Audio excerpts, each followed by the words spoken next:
What's up, guys? S.Bell MMA here, back into the archives. Manila Open 2017. Here with Rito, who became probably like my best friend in the at this tournament. We actually ended up fighting each other four times in this tournament because we were both heavyweights.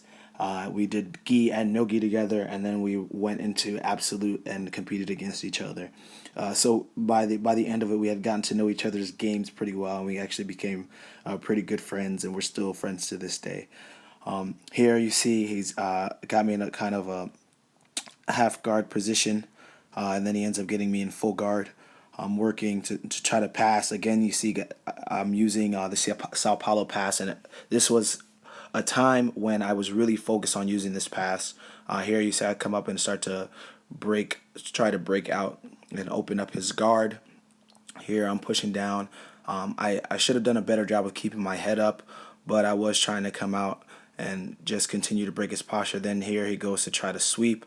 And then from there, I start to work out. And instead of going to the other side, he kind of has me in a position where it's like kind of he was going to attempt a triangle, but I did a good job of getting my hand back inside so that he couldn't try any submission. And then we end up resetting. So as we keep going, here you see me start to go back to the Sao Paulo pass, trying to control his arm, get that pressure.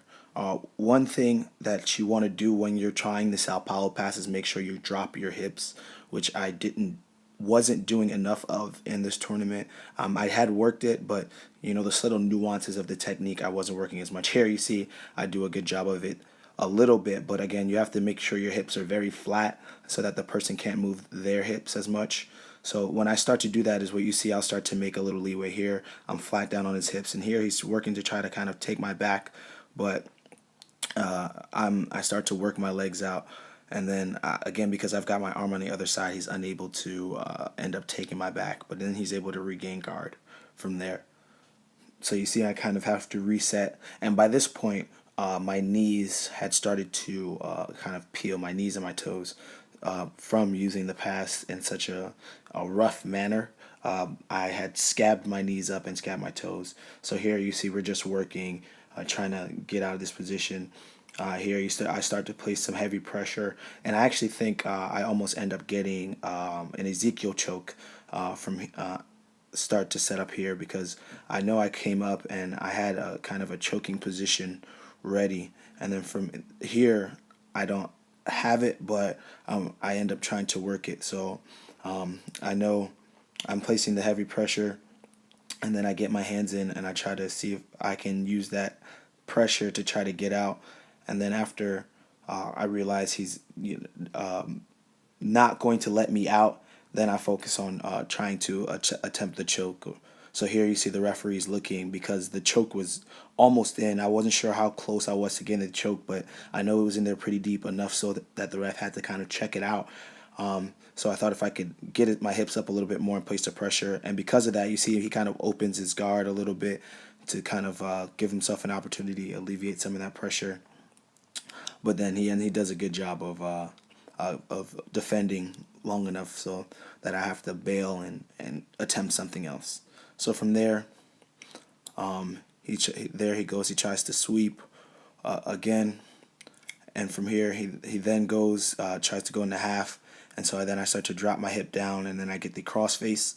Now from here, I get an advantage. Here he works to try to sweep. And then he ends up getting me back into his closed guard. And this was a back and forth battle that we had on several occasions. If you watch our very first match, I end up losing by an advantage because, one, I was a little bit nervous, but two, I ended up pulling in a half. And from there, we spent the entire match in that position in our first fight. In our second fight, once I got more comfortable, I was able to actually get the submission, and then here you'll start to see that finally towards the end of the match, I start to have some success with Rito. So here I'm placing heavy pressure. Again, Sao Paulo style passing, thinking the ref stops us, and then we end up resetting. And then as we get going, we both end up getting penalized a point for stalling, essentially. So as we get the match going, it's here where we start to kind of pick things up. So for me, I know I have to get something because I didn't know I had the advantage. So at this point, it's 0-0 in my mind, and it is 0-0. So I know I have to do something.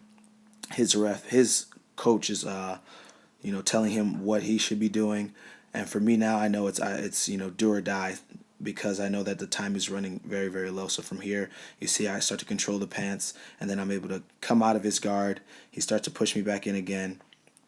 And then as I grab the leg, he has my arm, but I don't allow him to get it. And then from here, I'm able to just pull out, and then I end up passing to side control, and then I get 3 points for that. And then once I passed, I'm working on trying to kind of crush down here. Here he puts the leg up to defend, and I'm able to then get the mount.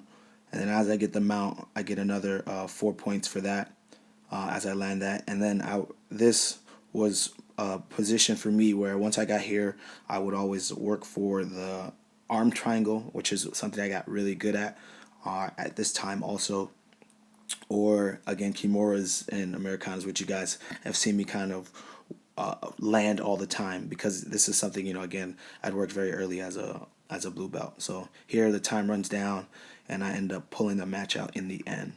All right, so you're gonna see my highlights here. Thanks again for watching. If you like this out, please subscribe. Thanks.